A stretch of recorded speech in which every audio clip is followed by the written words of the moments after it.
अस्सलामुअलैकुम स्टूडेंट। आज हम एमसीक्यू सॉल्व करने वाले हैं इलेक्ट्रोस्टैटिक पर।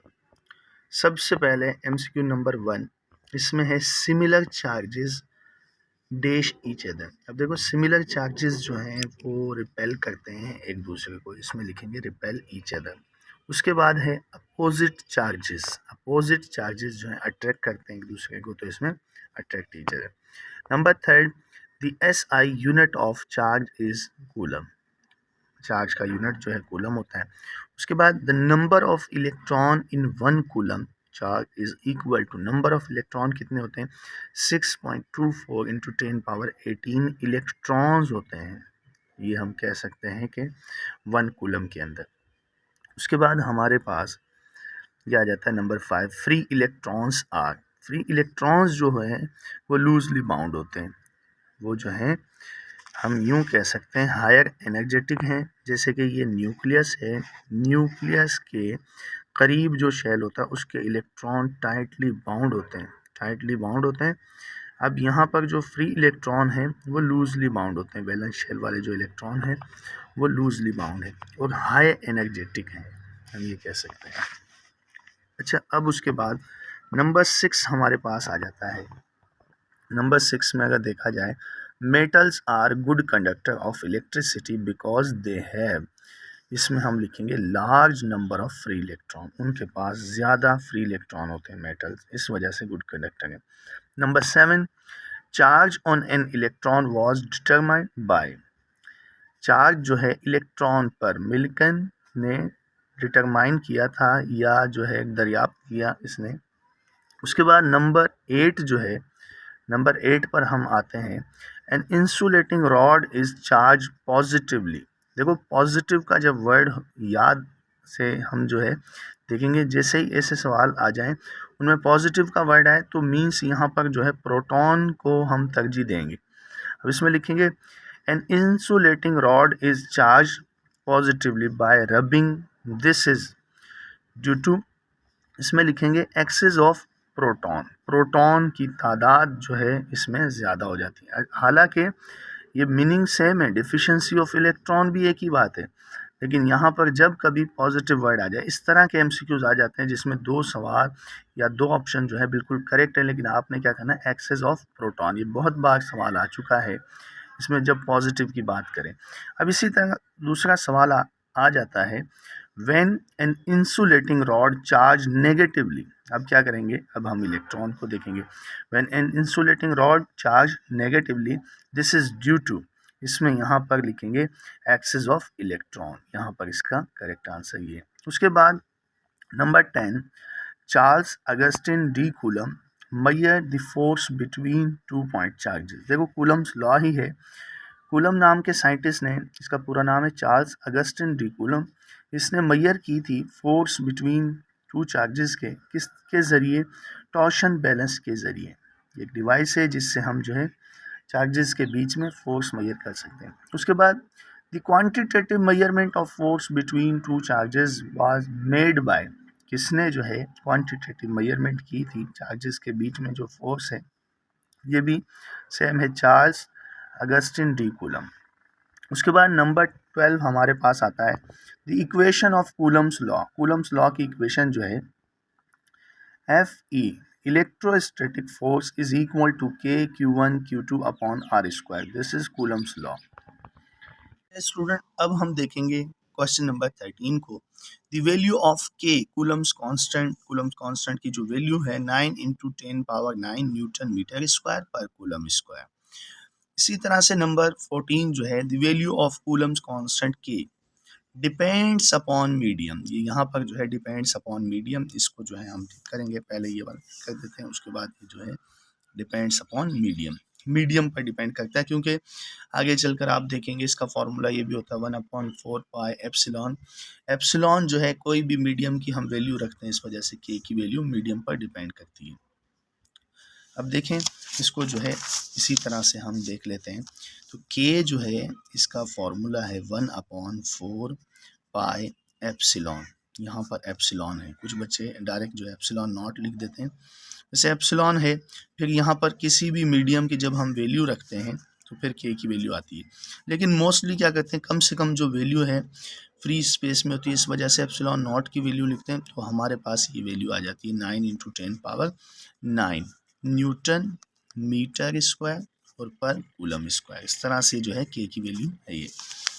अच्छा, उसके बाद हमारे पास तो के जो है, ये के की वैल्यू जो है डिपेंड करती है मीडियम पर। उसके बाद नंबर 15 है, if the distance between two charges body is two charge body is halved, अगर डिस्टेंस को हाफ कर दिया जाए देन फोर्स बिकम्स, अगर डिस्टेंस कम हो जाता है फोर्स जो है, ये स्क्वायर लॉ है, इनवर्स स्क्वायर लॉ है, फोर्स जो है 4 टाइम इंक्रीज हो जाती है। इसको हम यूँ टिक कर सकते हैं।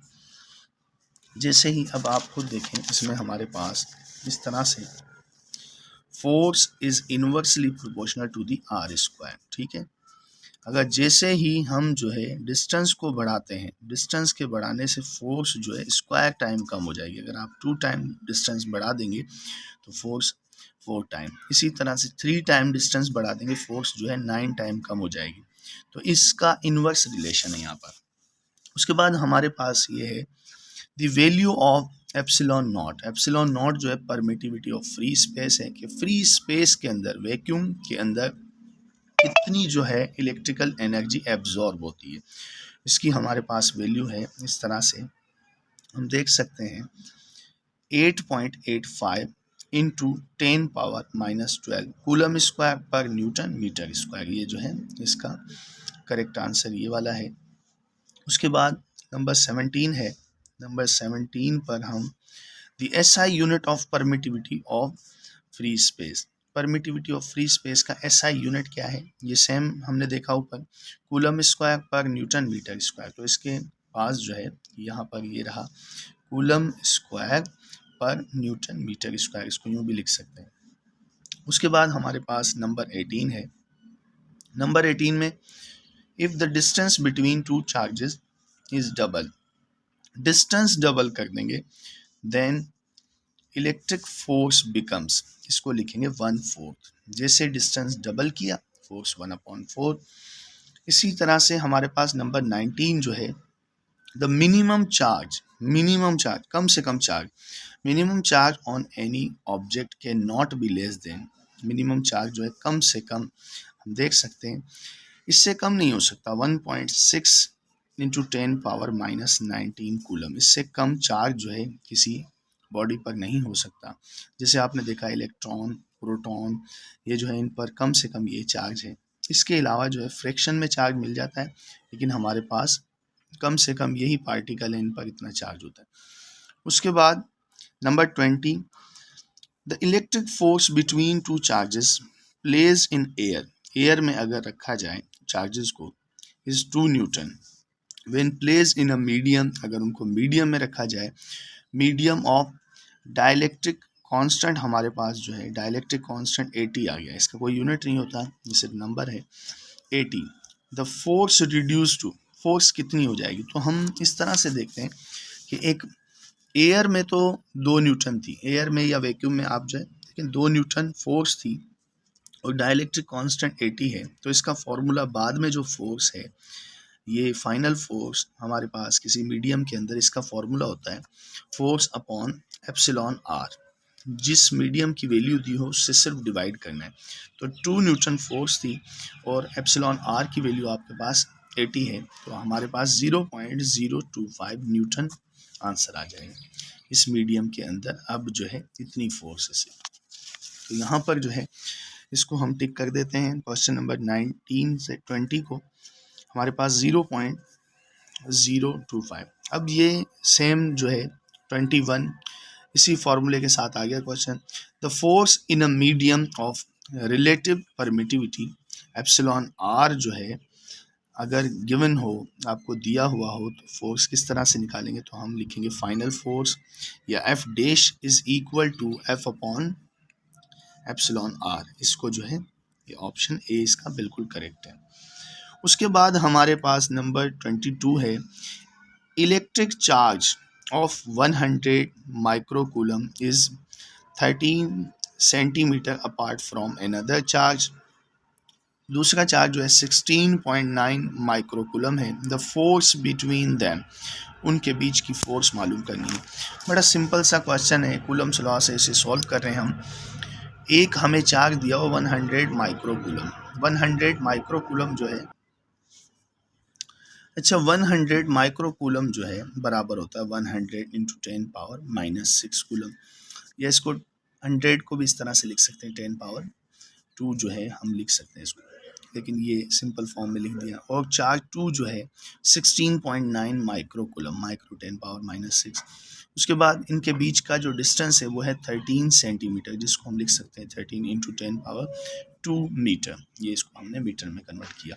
अब कूलम लॉ, हमारे पास कूलम्स लॉ जो है के Q1 Q2 upon R square, इसमें के की वैल्यू 9 इंटू 10 पावर 9 और एक चार्ज 1 जो है हमने रखा 100 इंटू 10 पावर माइनस 6, दूसरा चार्ज रखा 16.9 इंटू 10 पावर माइनस 6 और ये इनके बीच का फासला है 13 इंटू 10 पावर 2। अब क्या करेंगे, अब हम ये जो वैल्यूज़ हैं, ये 9 हो गया, ये 100 हो गया, 16.9 हो गया, ये हमने एक ब्रैकेट में लिख ली। उसके बाद जो पावर्स हैं 10 पावर 9 हो गया, 10 पावर माइनस 6 हो गया, 10 पावर माइनस 6 ये हमने अलग लिख ली। नीचे वाली जो वैल्यू है ये 2 जो है ये स्क्वायर हम कह सकते हैं होल स्क्वायर है, 13 का स्क्वायर करेंगे तो 169 आ जाएगा। और यहाँ पर 10 पावर माइनस 2 का स्क्वायर किया तो ये हमारे पास 10 पावर माइनस 4 होगा। कुछ बच्चे क्या करते हैं कि माइनस ये यहाँ पर जो है इसका साइन जो है चेंज कर देते हैं। इसके साइन को कोई फ़र्क नहीं पड़ेगा, जब यहाँ पर हम पावर से मल्टीप्लाई करें तो ये -4 ही रहेगा। खैर उसके बाद हम क्या करते हैं, ये जैसे ही 9 को मैंने 100 से मल्टीप्लाई किया 900 हो गया, 16.9 ऐसे का ऐसा। अब क्या करेंगे, नंबर 169 ऐसे डिवाइड में लिख लेंगे और ये पावर जो है 10 पावर प्लस का 9 और 10 पावर माइनस के 12 हो जाते हैं, -6 ये माइनस के 12 है। और ये प्लस का पावर जब ऊपर जाता है, ये माइनस का पावर है ऊपर जाकर प्लस का हो जाएगा 4। अब इसमें से देखें 9 प्लस 4 13 हो गए, 13 में से अगर माइनस के 12 कट जाए तो बाकी जो है सिर्फ प्लस का 1 बच जाएगा। और इसमें क्या किया हमने 169 जो है 169 को 169 से काट दिया। ये है तो 16.9 लेकिन एक ज़ीरो हमने यहाँ से ले लिया, ठीक है 169 ही हो गया। बाकी बच गया हमारे पास 90, इसमें से 90 बच गया और यहाँ पर 10 पावर 1 बच गया। तो 90 को जब 10 से मल्टीप्लाई करेंगे इसका आंसर जो है 900 आएगा। इस क्वेश्चन में कभी कभी इस तरह के भी सवाल आ जाते हैं, ये लॉन्ग था। हमारे पास 22 का आंसर जो है ये 900 न्यूटन है। उसके बाद है the value of epsilon R for various dielectric is always. हम कह सकते हैं कि हमेशा इसकी जो वैल्यू है किसी भी मीडियम के लिए ग्रेटर देन 1 होती है। कैसे, इसको भी थोड़ा सा देख लेते हैं। हमारे पास जो एप्सिलॉन आर है इसका फॉर्मूला होता है एप्सिलॉन एम, ये वैल्यू होती है किसी भी मीडियम की, और ये वैल्यू रखते हैं एप्सिलॉन नॉट जो है ये परमिटिविटी ऑफ फ्री स्पेस है। फ्री स्पेस में सबसे कम जो है वैल्यू होती है, सबसे कम एनर्जी एब्जॉर्ब होती है। मिसाल के तौर पर फ्री स्पेस में 2 जो है आपके पास एनर्जी एब्जॉर्ब हो रही है, उसके अलावा मीडियम में जो है 4 हो रही है। आंसर आपके पास हमेशा 1 से ज़्यादा ही आएगा। देखो आंसर 2 आ गया। सिर्फ एक केस है जब आंसर 1 आता है, वो जब हम ऊपर भी एप्सिलॉन नॉट रखें, फ्री स्पेस की वैल्यू रखें, नीचे भी एप्सिलॉन नॉट रखें, तो अब आपके पास एप्सिलॉन आर की वैल्यू जो है वो आ जाएगी 1। ये किस केस में है, डाइलेक्ट्रिक कांस्टेंट फॉर वैक्यूम।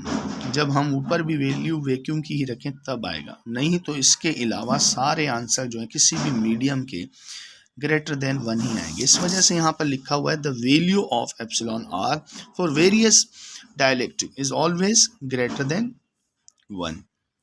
उसके बाद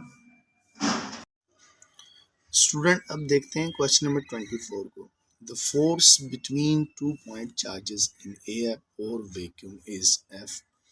If placed insulator between charges then force decreases. देखो अगर फोर्स जो है वैक्यूम और एयर में F है तो इंसुलेटर बीच में अगर हम रखेंगे तो फोर्स डिक्रीज हो जाएगी। The value of dielectric constant for air और वैक्यूम। एयर और वैक्यूम के लिए डाइलेक्ट्रिक कांस्टेंट आपको पता है इक्वल टू 1 होता है। इसमें जो है अगर हम फॉर्मूला लगा दें इस तरह से, ऊपर भी एप्सिलॉन नॉट होगा, नीचे भी एप्सिलॉन नॉट होगा, तो वैक्यूम के लिए हमारे पास क्या आंसर आएगा, डाइलेक्ट्रिक कांस्टेंट का 1 आएगा। यहाँ पर जो है कैंसिल आउट हो जाएगा। और डाइलेक्ट्रिक कांस्टेंट जो है इसका कोई यूनिट नहीं होता एप्सिलॉन आर का। अच्छा, उसके बाद हमारे पास नंबर 26 जो है, when 1 ampere current flow in 1 second then charge is said to be 1 coulomb. अगर 1 एम्पियर, देखें 1 एम्पियर करंट की बात हो रही है, ठीक है, 1 एम्पियर करंट की बात हो रही है, करंट को आई से डिनोट करें, मल्टीप्लाई बाय 1 सेकेंड, 1 सेकेंड में फ्लो हो, ये टाइम की बात हो रही। तो फॉर्मूला है चार्ज का, आपको पता है करंट का formula I is equal to Q upon T, ठीक है। इसी तरह से अगर इसमें से हम चार्ज का फॉर्मूला निकालें तो चार्ज का फॉर्मूला है Q is equal to I multiply by T. 1 ampere current अगर फ्लो हो 1 सेकेंड में तो ये 1 कूलम की डेफिनेशन है मैथमेटिकल, 1 कूलम बनता है।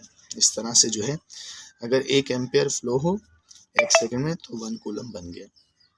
अच्छा, उसके बाद हमारे पास यहाँ पर आ जाता है, two charges are placed at a distance if magnitude of each charge double then force become। अगर हम दो चार्जेस हैं उनके मैग्नीट्यूड को डबल कर दें तो फोर्स जो है 4 टाइम इंक्रीज हो जाएगी, डायरेक्टली प्रोपोर्शनल है। उसके बाद है the magnitude of charge on electron. जो चार्ज का मैग्नीट्यूड है इलेक्ट्रॉन पर कितना होगा, -1.6 into 10 power -19 coulomb. Negative charge होता है इलेक्ट्रॉन पर, अगर प्रोटॉन होता तो 1.6 इंटू 10 पावर -19 कूलम, यहाँ पर प्लस आ जाता बस। उसके बाद है the concept of electric field theory was introduced by. किसने जो है कॉन्सेप्ट दिया था इलेक्ट्रिक फील्ड का, माइकल फ्राडे ने। उसके बाद हमारे पास नंबर 30 जो है, the electric force of repulsion between two electrons at a distance of 1 metre. दो इलेक्ट्रॉन हैं, उनके बीच में फासला 1 मीटर है, तो इनके बीच में रिपल्जन फोर्स कितनी होगी, चलिए देखते हैं। ये हमारे पास कूलम्स लॉ है, के Q1 Q2 upon R square. के की वैल्यू 9 इंटू 10 पावर 9, एक जो हमारे पास इलेक्ट्रॉन है उस पर 1.6 इंटू 10 पावर -19। हमने यहाँ पर जो है देखो माइनस नहीं लिखा, ये माइनस इंटू माइनस वैसे प्लस हो जाता है, और हम चार्ज के सिर्फ मैग्नीट्यूड को देखते हैं। यहाँ पर जो है कूलम फोर्स के लिए हम सिर्फ इसका मैग्नीट्यूड रखेंगे।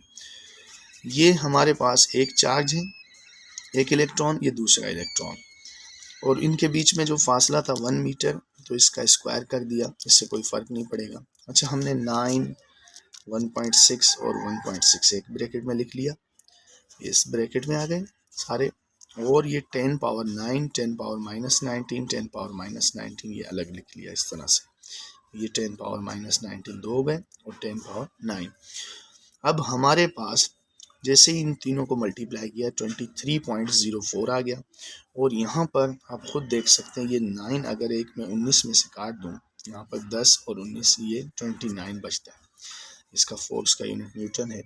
अब ये पॉइंट जो है मैं इस तरफ अगर लेकर जाऊं तो एक माइनस का और कम हो जाएगा, ये यहाँ पर जो है हमारे पास माइनस के 28 हो जाएंगे पावर, 2.3 इंटू 10 पावर 28 ये माइनस के। अब हम क्या करेंगे, इसमें आंसर जो है सी बिल्कुल करेक्ट है, 2.3 इंटू 10 पावर -28 न्यूटन। उसके बाद 31 पर है, the space around the charge where an other charge can feel its force is known as electric field। Electric field की डेफिनेशन है चार्ज के पास पास का एरिया जिस जगह दूसरा चार्ज उसकी कशिश को महसूस कर सके। जैसे फॉर एग्जांपल ये एक चार्ज है, इसके पास का वो एरिया जिसके अंदर दूसरा चार्ज कशिश महसूस कर सकेगा उसको इलेक्ट्रिक फील्ड कहते हैं। इस तरह से हमारे पास नंबर 32 पे है, force feel by a unit charge in electric field is known as electric field intensity। कितनी फोर्स एक चार्ज महसूस करता है, यूनिट पॉजिटिव चार्ज। देखो एक चार्ज कितनी फोर्स महसूस करता है, उसको इलेक्ट्रिक फील्ड स्ट्रेंथ या इलेक्ट्रिक फील्ड इंटेंसिटी कहते हैं। उसके बाद नंबर 33 है force per unit charge is known as, इसको भी इलेक्ट्रिक फील्ड इंटेंसिटी की डेफिनेशन है मैथमेटिकली, इसको हम इलेक्ट्रिक फील्ड इंटेंसिटी या इलेक्ट्रिक इंटेंसिटी भी कह सकते हैं। उसके बाद है number 34 SI unit of electric field intensity. देखो इलेक्ट्रिक फील्ड इंटेंसिटी का SI unit newton per coulomb होता है, जैसे कि आपको पता है फोर्स पर यूनिट चार्ज। उसके बाद formula of electric field intensity, ये देखें इलेक्ट्रिक फील्ड इंटेंसिटी का फॉर्मूला है E is equal to F/Q। उसके बाद 36 है हमारे पास the unit of electric field strength. Electric field strength या इलेक्ट्रिक फील्ड इंटेंसिटी एक ही बात है, इसका यूनिट क्या होगा हम इसको देखेंगे न्यूटन पर कूलम। देखिए न्यूटन फोर्स का यूनिट है, चार्ज का यूनिट कूलम, तो Newton per coulomb is the unit of electric field intensity. अब हम देखते हैं क्वेश्चन नंबर 37 को। The SI unit of capacitance is, capacitance का एसआई यूनिट क्या है, फैराड है, फैराड माइकल फैराडे ने दिया। उसके बाद हमारे पास 38 जो है electric field is a vector quantity. Electric field जो है वेक्टर क्वांटिटी होती है क्योंकि इसकी डायरेक्शन होती है। The symbol for capacitor, capacitor का जो सिंबल है वो ये सिंबल है, इसमें जो है दो प्लेट्स बनी होती हैं, ये जो लाइन है दो प्लेट्स को शो करती हैं और ये कैपेसिटर है। और बैटरी का सिंबल उसमें एक लाइन छोटी होती है एक बड़ी होती है।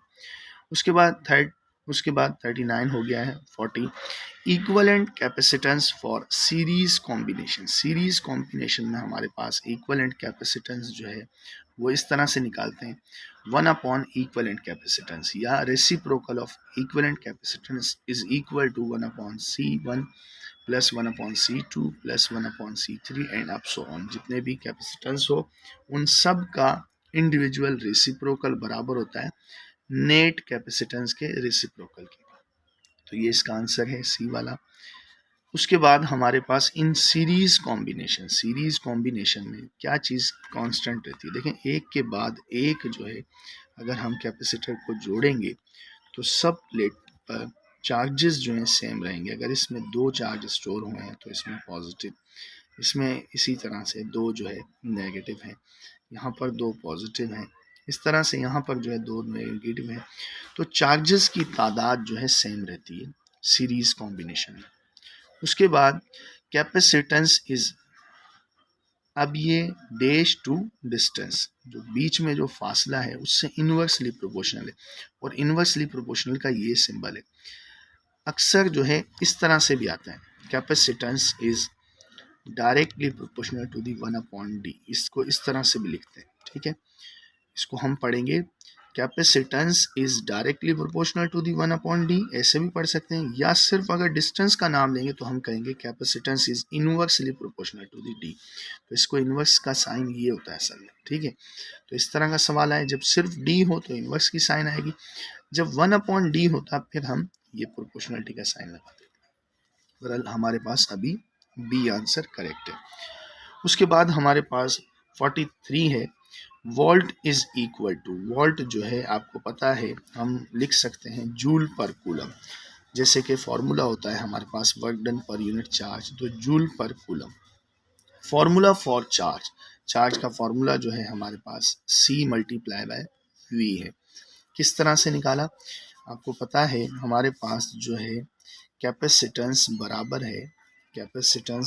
है Q/V। ठीक है, और चार्ज का फॉर्मूला क्या होगा, चार्ज ऐसे का ऐसा, C के साथ V जो है आकर मल्टीप्लाई में हो गया, तो C मल्टीप्लाई बाय V जो है चार्ज का फॉर्मूला है। उसके बाद the unit of epsilon naught, epsilon naught जो है परमिटिविटी ऑफ फ्री स्पेस, इसका यूनिट होता है coulomb square per newton metre square. उसके बाद the unit of epsilon R जैसे कि डाइलेक्ट्रिक कांस्टेंट है, रेशो है दो परमिटिविटी का, जैसे कि एक मीडियम में दूसरे जो है हमारे पास वैक्यूम में, तो हम क्या करते हैं इसका कोई यूनिट ही नहीं होता, इसमें नन ऑफ देम होगा। ठीक है, ये डाइलेक्ट्रिक जो कांस्टेंट है ये रेशो है epsilon m to epsilon naught का, तो आप खुद देख सकते हैं इनके दोनों के यूनिट जो है सेम हो जाते हैं, कैंसिल हो जाएंगे, तो इस एप्सिलॉन आर का कोई यूनिट नहीं होता। उसके बाद है द वैल्यू ऑफ के इज इन फ्री स्पेस, के की वैल्यू फ्री स्पेस के अंदर, वैसे करेक्ट जो है ये वाला है 8.98, ये तकरीबन 9 होता है, अप्रोक्सीमेटली 9 इंटू 10 पावर 9 भी कह देते हैं, लेकिन करेक्ट ये वाला है 8.98। उसके बाद हमारे पास 48 जो है the formula of electric field intensity, force per unit charge, electric force जो है पर यूनिट चार्ज, ये फॉर्मूला है। द चार्ज इन 1 कूलम, एक कूलम के अंदर कितने चार्ज होते हैं, कितने इलेक्ट्रॉन या प्रोटॉन होते हैं, 6.24 इंटू 10 पावर 18 चार्जेस होते हैं, इलेक्ट्रॉन हो या प्रोटॉन। अब इसके बाद 50 वाला है 1 electron and 1 proton are equal in, size में तो इक्वल नहीं है, चार्जेस में जो है इक्वल है, इन पे चार्ज जो है अप्रोक्सीमेटली सेम होता है। उसके बाद 51 पर है coulomb force is also called, coulomb force को हम इलेक्ट्रोस्टैटिक फोर्स भी कहते हैं, इलेक्ट्रिक फोर्स भी कहते हैं, ठीक है।